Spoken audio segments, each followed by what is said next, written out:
Good morning, students. Today we're going to discuss about the chapter The History of United Nation, chapter 18. Okay, let's start.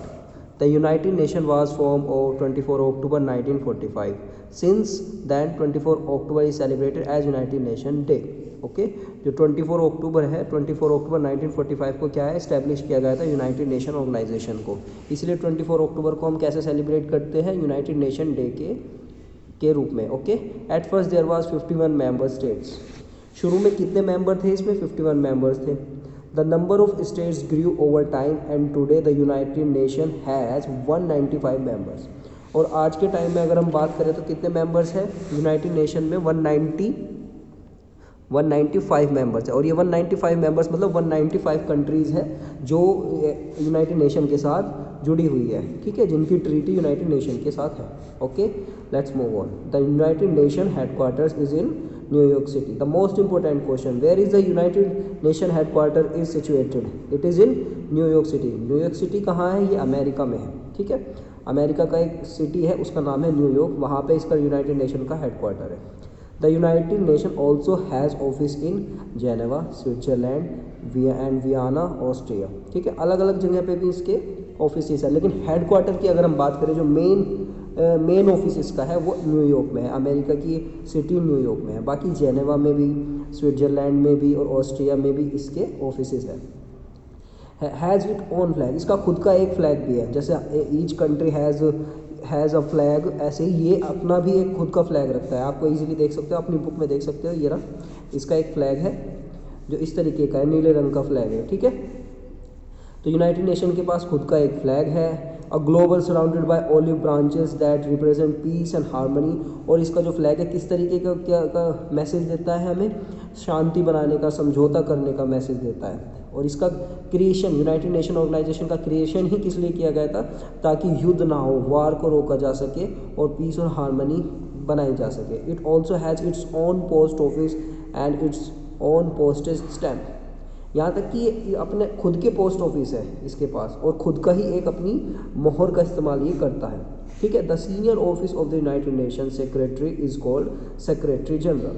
और जो इस United nation के सबसे बड़े officer अधिकारी होते हैं सेक्रेटरी, उन्हें क्या कहते हैं? सेक्रेटरी जनरल कहते हैं. अभी मैं तुम्हें दिखा रहा हूँ सेक्रेटरी जनरल जो इस समय, उस समय के सेक्रेटरी जनरल थे जो अभी तो शायद चेंज हो चुके हैं, वे पान की मून थे, ठीक है.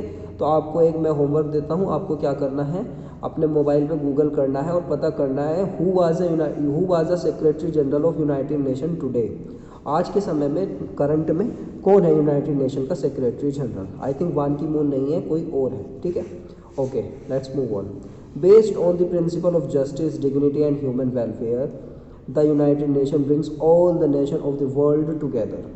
तो इसका प्रिंसिपल क्या है? इसके प्रिंसिपल है justice, dignity and human welfare. मतलब कि सभी को क्या है, सबको जस्टिस मिले, सबकी रिस्पेक्ट की जाए और मनुष्य के लिए जो ज़्यादा से ज़्यादा अच्छे से अच्छे काम किए जा सकते हैं, जैसे कि उनके लिए, उनकी एजुकेशन के लिए किया जा सकता है, अच्छी हेल्दी लिविंग के लिए किया जा सकता है, वो सब काम क्या है वो यूनाइटेड नेशन करता है, ठीक है. और bring all the nations of the world together, और सारे नेशंस को एक साथ लाता है. Give opportunity to countries to achieve goal independence, और सभी के सभी कंट्रियों को क्या देता है? अपॉर्चुनिटी देता है. उन्हें हर तरीके से, उन्हें इकोनॉमिकली, सोशली और जिस भी तरीके की उन्हें हेल्प की ज़रूरत होती है वो प्रोवाइड कराता है United Nation. Okay, United Nation organize was found as a second attempt to achieve the goal mention above after the failure of League of Nation. देखो, यूनाइटेड नेशन ये बाद में बना है, इससे पहले भी एक ऐसे ही इंस्टीट्यूट की, एक संस्था का गठन किया गया था, जिससे कि यही सब काम जो आज यूनाइटेड नेशन कर रहा है वो उससे उम्मीद की गई थी, लेकिन वो नहीं कर पाया था. मैं आपको बताऊं, उसका नाम था the league of nation.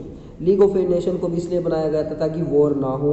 World war first के बाद अगर इस्टेब्लिश किया गया था वो लीग ऑफ नेशन किया गया था, ताकि वार से बचा जा सके, लोगों को अच्छी हेल्दी लाइफ दी जा सके, सबको एजुकेट किया जा सके, कि बच्चों की और महिलाओं की सुरक्षा को देखा जा सके, एक दूसरे पे देश कब्जा ना करे, एक दूसरे का एक्सप्लॉइटेशन ना करे. इन चीज़ों के लिए लीग ऑफ नेशन का इस्टेब्लिशमेंट किया गया था वर्ल्ड वार फर्स्ट से पहले.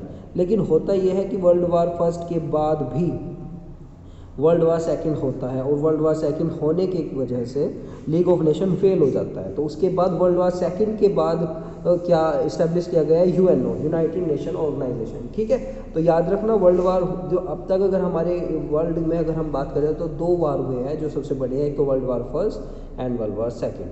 तो वर्ल्ड वार फर्स्ट के बाद जो इंस्टीट्यूट बनाया गया था उसका नाम था द लीग ऑफ नेशन, और जो वर्ल्ड वार सेकेंड के बाद बनाया गया था वो था द यूनाइटेड नेशन। और यूनाइटेड नेशन अपने काम को बहुत अच्छे से कर रहा है, इसलिए आप देख सकते हो कि वर्ल्ड वार थर्ड हमारे वर्ल्ड में, हमारी अर्थ पे अब तक नहीं हुआ है, और ये अच्छे से काम करता रहेगा तो वर्ल्ड वार थर्ड को हमें कभी देखना भी नहीं पड़ेगा। ठीक है, चलो अब थोड़ा सा लीग ऑफ नेशन के बारे में भी पढ़ लेते हैं। Let us read about the league of nation here. The league of Nation came into being after the end of world war first. जैसा कि मैंने बताया लीग ऑफ नेशन जो है उसका एस्टेब्लिशमेंट कब हुआ था, वर्ल्ड वार फर्स्ट के बाद। वर्ल्ड वार फर्स्ट 1914 से 1918 तक 4 साल तक वर्ल्ड वार फर्स्ट चला था। People all over the world were horrified by the slaughter that took place during the war. बहुत जगह पे लोग डर चुके थे, बहुत लोगों को मार दिया गया था, मार काट बहुत हुई थी बिटवीन द कंट्रीज इंग्लैंड। किन किन के बीच होता वर्ल्ड वार फर्स्ट? इंग्लैंड के, फ्रांस के, जर्मनी के, हॉलैंड के and Spain over trading and colonial supremacy. किस लिए हुआ था? ताकि क्या व्यापार किया जा सके वहाँ से और अपनी सुप्रीमेसी, अपना एक अधिकार जमाया जा सके। It was decided to avoid a repetition of such a disaster an international body whose sole purpose would be maintain world peace should be. तो क्या है, वैसे इस तरीके के वर्ल्ड वॉर, जिस वर्ल्ड वॉर में कोई जीता था कोई कंट्री हारा था, लेकिन एट लास्ट ये हुआ कि हारने वाले कंट्री को भी उतना ही नुकसान हुआ और जीतने वाले को भी।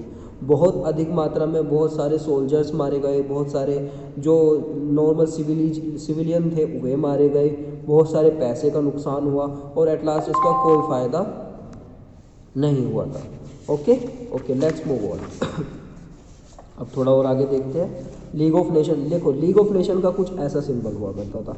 ठीक है, form at once these League of Nation came into being 1919 as a part of the Treaty of Versailles. ठीक है, लीग ऑफ नेशन को जब वर्ल्ड वार फर्स्ट खत्म हुआ उसके बाद 1919 में इसे बनाया गया था और ट्रीटी ऑफ वर्साइल के बेस पे इसे बनाया गया था।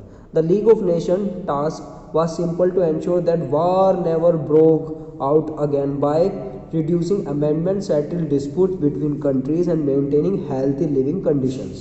वही बात जो यूएनओ का एम था, यूएनओ का एम है, वही एम लीग ऑफ नेशन का भी था। क्या एम था? कि भाई दोबारा से कभी वॉर ना हो, ईजिली हम एक दूसरे के बीच में जो डिस्प्यूट चल रहा है उसे सोल्व कर सके और एक हेल्थी लिविंग हम चला सके। The league of nation was based in Geneva, Switzerland, as Switzerland was a natural country and had not fought in World War First। तो जो ये आपका league of nation was based in Geneva में था ये, और स्विट्जरलैंड एक ऐसा नेचुरल कंट्री है जिसने कि वर्ल्ड वार फर्स्ट में पार्टिसिपेट नहीं किया था।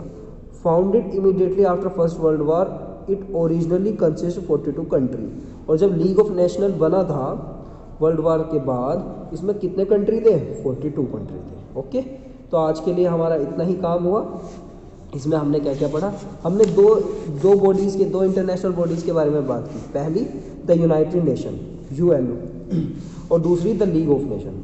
दोनों ने अलग अलग काम किया। इनमें से एक है जो अभी भी काम करती है, वह है यूनाइटेड नेशन ऑर्गेनाइजेशन, जबकि लीग ऑफ नेशन अब काम नहीं करती है।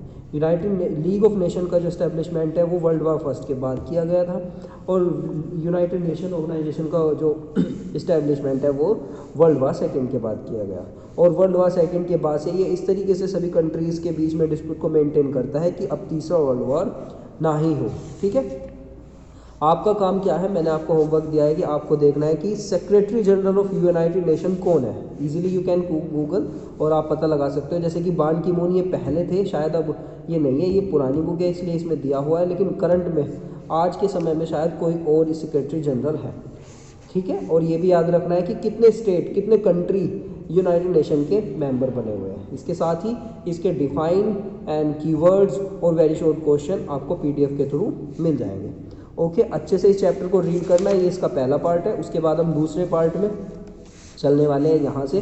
The league had a council, यहाँ से शुरू करेंगे और ये छोटा सा चैप्टर इसे कंप्लीट कर देंगे। Okay okay, thank you, bye.